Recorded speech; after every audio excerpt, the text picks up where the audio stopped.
some of the flaws in it can be traced to the guild strike and not having enough time to really develop a story that might get to a deeper character level. But I think that movie came out of criticism of the first that, wow, these robots are so amazing, and what you can do with the effects are so amazing. We wanted to see so much more of that. And so I think the design of Revenge of the Fallen became about spectacle first, as opposed to starting with a stronger narrative through line and finding the action scenes that would fit that. Michael wasn't sure that he wanted to make a third movie. He wasn't sure, certainly, that he wanted to jump into it right away. One of the nice things about the evolution of this franchise is that with each successive movie, we've had more liberty to create characters for the robots. I think we wanted to introduce some exciting new Autobot and Decepticon characters, but only a few, so that we really got to know them as characters, and they each got their moments to really register and make an impression.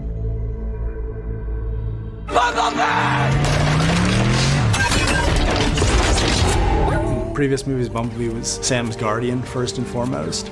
And in this movie, we felt like Bumblebee should graduate from that role. So we wanted Bumblebee to be one of the fighting ranks. He's gone from kind of up-and-coming member of the Autobots to a real leader of the Autobots. Early on, Enzo was sort of modeled on a character from the mythology called Mirage. And in an early draft of the script, he had some powers of invisibility, ability to cloak other objects. And as we pulled those out, we left the Mirage sort of name behind. But in that case, it was really important to Michael that this character have the personality of a Ferrari. So we really wanted that car in the movie. So we gave him an Italian accent and an Italian name. Q was initially modeled on a character from the mythology named Wheeljack, who was an inventor and a technical specialist.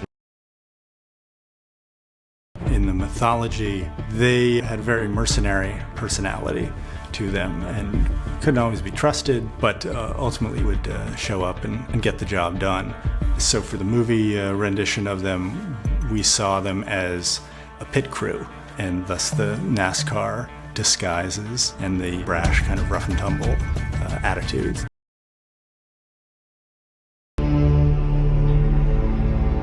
Shockwave was a big deal in the Transformers mythology. He was a character who had remained on Cybertron for the Decepticons and was leading the battalions there.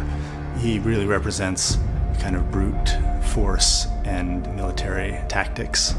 And what we wanted for the movie, and we chose Shockwave to represent it, was a character that as soon as he appeared on screen, you knew he was a fearsome foil for Optimus. When Michael and I first started discussing how to present Shockwave, I pitched in the notion of a steed or a mount, kind of a horse for Shockwave, as if he could enter with this chariot. And for story purposes, we needed something that would tunnel underground to reach this engine part in the Chernobyl sequence. So I pitched this driller idea as a snake or a worm, and it was fairly straightforward. What I pitched is basically a straightforward drilling snake, but of course in true Michael Bay fashion. Once it went through his imagination and the artist at ILM, became this multi-tendrilled hydra of a huge thing the size of 3 city blocks. And the first time he showed me the visuals for that, I said, oh yeah, that'll work. The Dreads were characters that Michael brought to the table early on. As he has done in these movies, there are some characters that he wakes up with a vision of in the middle of the night and comes to a meeting and says, I see these guys. I don't know how they fit into the story, but they're going to be animalistic, and it's going to be awesome if we use them in this car chase we're talking about. I just want these guys to be scary.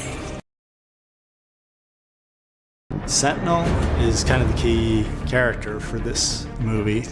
In my initial drafting of the story, I talked about this notion of finding in the mythology a father figure for Optimus, someone that he had apprenticed under. And there's not a lot about Sentinel Prime in the mythology, so I felt that it gave us a lot of license to take a character who existed in Transformers lore, but do something new with him and do something surprising with him, and find an Autobot whose betrayal could really emotionally impact Optimus. He needed to be something as big, if not bigger, than Optimus. And there was something about the fire truck that suggested ability, coming to the rescue, being on the side of right, that could subvert, our true designs with him. And Michael found a really cool looking fire truck.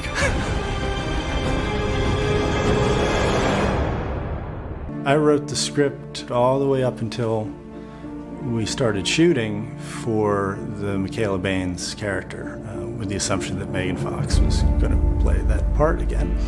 She was in rehearsals a few weeks before we started shooting. And then, for one reason or another, it just became clear that it wasn't going to work out.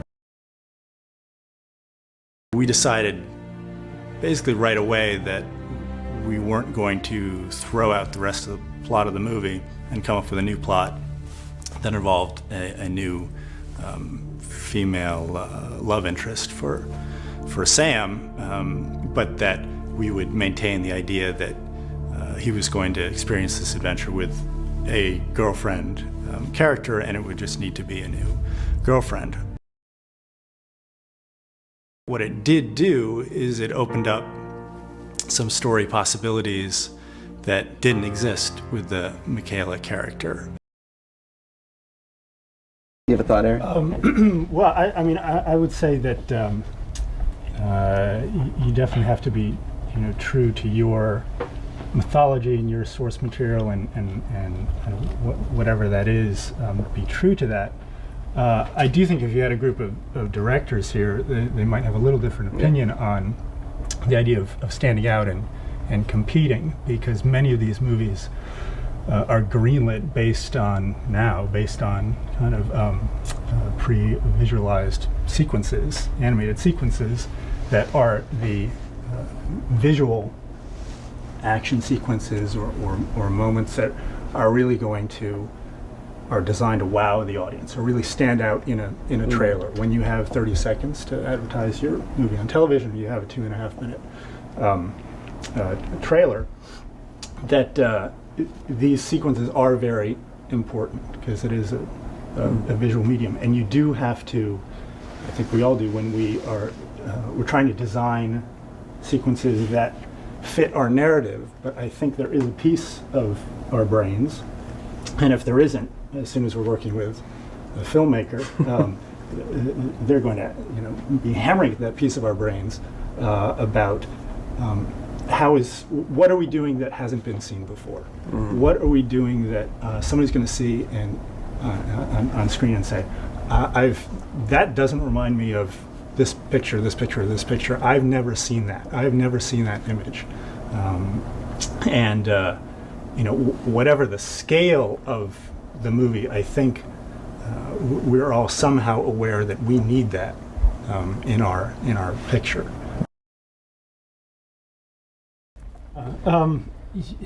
It's interesting because I think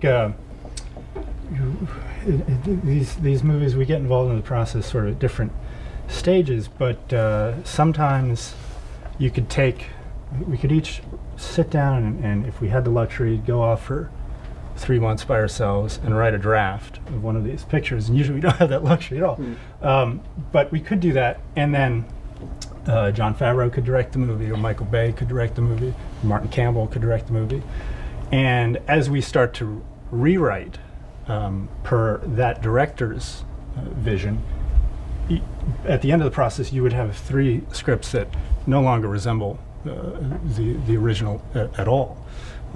So at that point, our job is really to make sure we are serving the story best and defending the narrative and defending the emotional components of the narrative best while working with that filmmaker and what they want to create.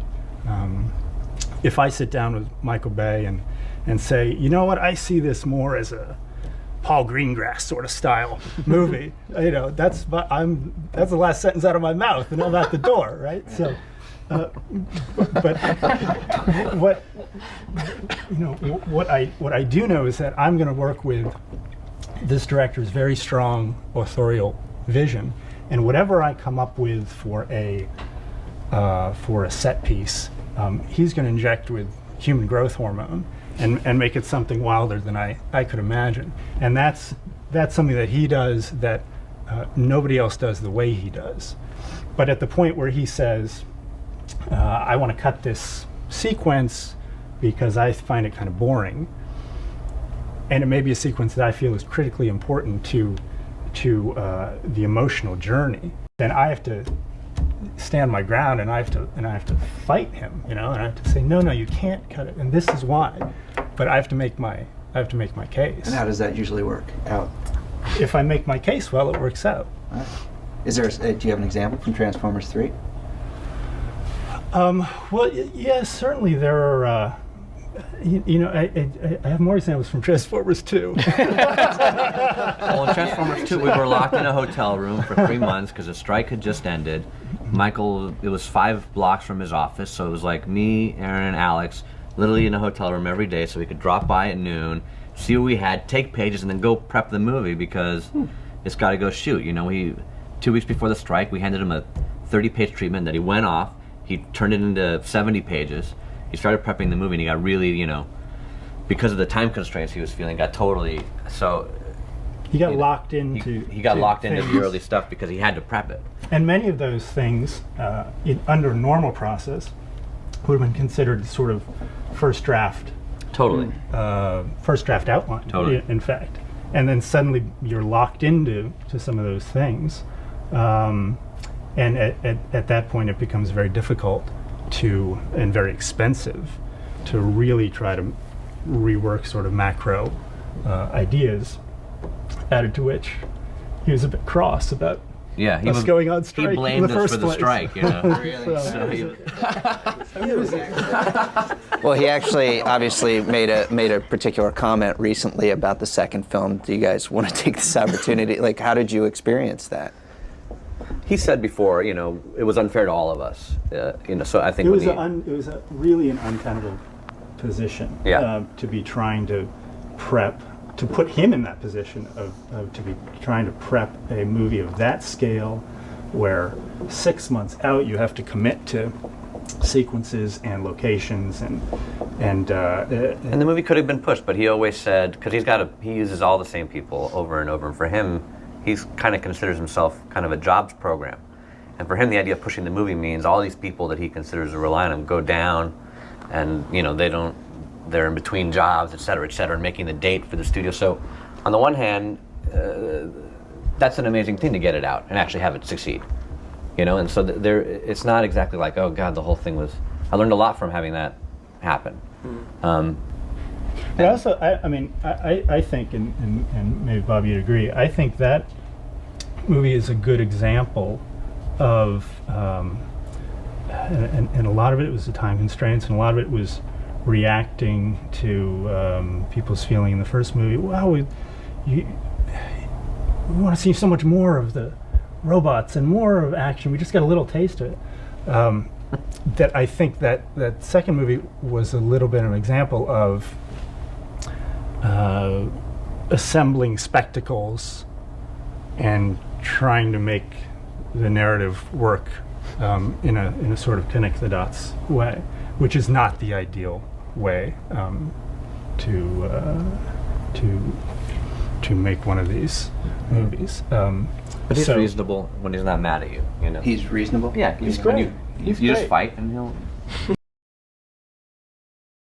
Speaking of all the people that have to be pleased, especially on these movies, you got, in some cases, comic companies, toy companies, merchandisers, marketers, not to mention the studios. The military. General Bay's military. The United States. No, I know, right. No, I remember in the hotel, one of the first. It was like, we'll start on Act 1. You figure out which carrier group we need off the coast of San Diego. You know.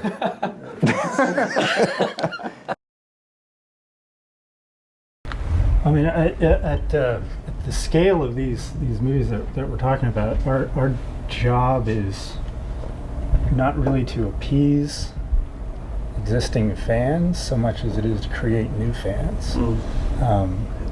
Because if Greg is writing a movie that is going to speak only to men and women who have ever purchased a Green Lantern comic book, he's dead, right? He's dead. The movie's dead. He's got to be true to that mythology and respect that mythology, but he's got to find the universal themes in it and some new sort of visual adventure that is going to make people who have never heard the words Green Lantern before in their lives interested in learning about this story. Hopefully you don't feel that pressure.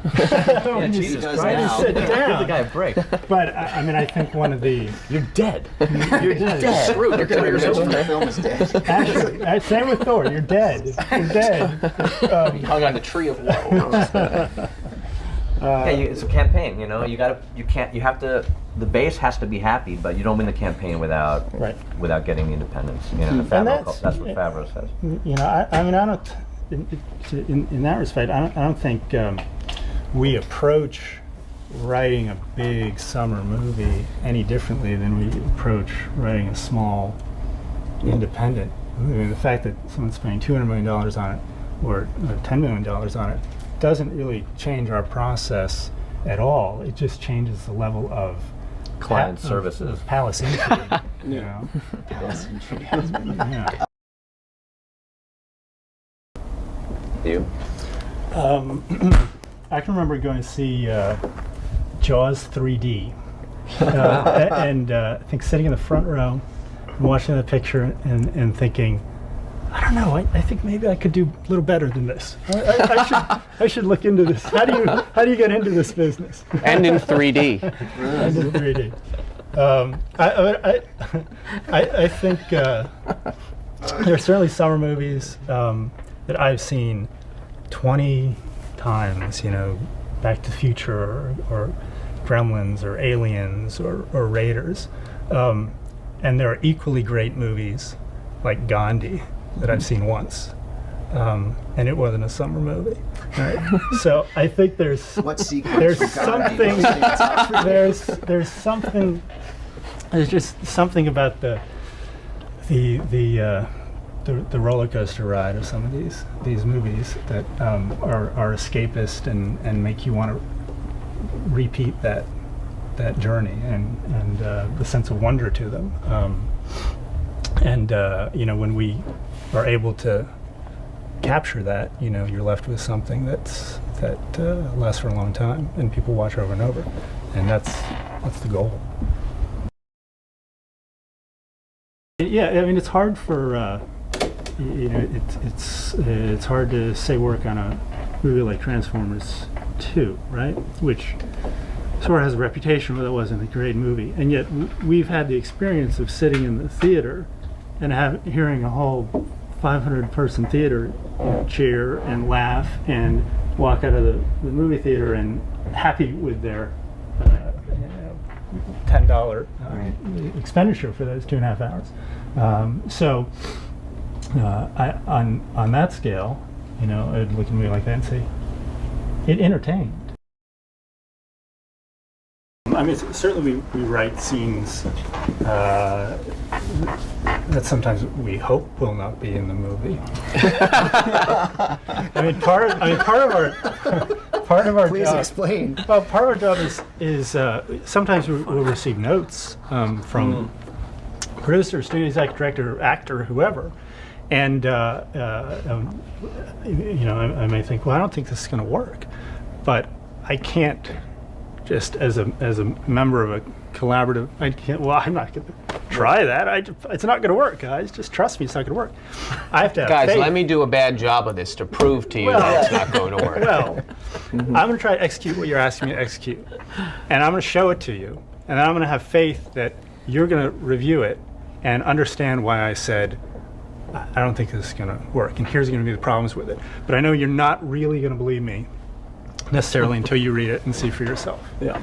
And when the process works, everyone agrees, oh yeah, but I'm glad we tried it. Because now we see what that was, we're not going to use that, we're going to do this instead.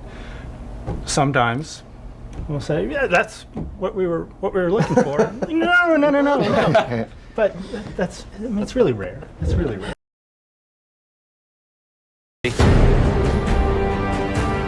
Galvatron is a brand new Freightliner truck that was custom made for the movie. Galvatron in the original Transformers mythology is a kind of reborn, reconstituted Megatron. We wanted to pay homage to that idea, but do it a little differently than it had been done before. His physical form in this version is a man-made human creation. My initial pitch for this movie didn't involve an adult at its center. But before Michael had any sense of what he wanted visually or what he wanted in terms of action set pieces, he, from the beginning, and wisely so, decided that he wanted a protagonist for this movie that was completely different from the protagonist that the previous 3 movies had involved. Once we decided that the core relationship for the human characters would be between a father and his daughter, Michael very much was all about trying to get Mark Wahlberg to do the movie. Now I can't imagine anyone else playing Joshua Joyce. We wanted Joshua to be a different version of what Cade is. Someone who, in his heart, is a real optimist and creative and an inventor, but his success has twisted that into something somewhat megalomaniacal. Algorithm! So part of this movie is a redemption story for Joshua, finding a way to get him back to the Cade-like inventor that once upon a time he was. A lot of what the movie is about the collision of the very, very old and the very, very new. China, with its rich history and its explosion into modernity, just seemed to exemplify that idea in one place in the world. The story is about origins and creation. So immediately we wanted to go very primeval and deal with the origins of Earth and the origins of the Transformers, and that involves dinosaurs for us, and so we wanted to make the backstory such that it involved Dinobots for them.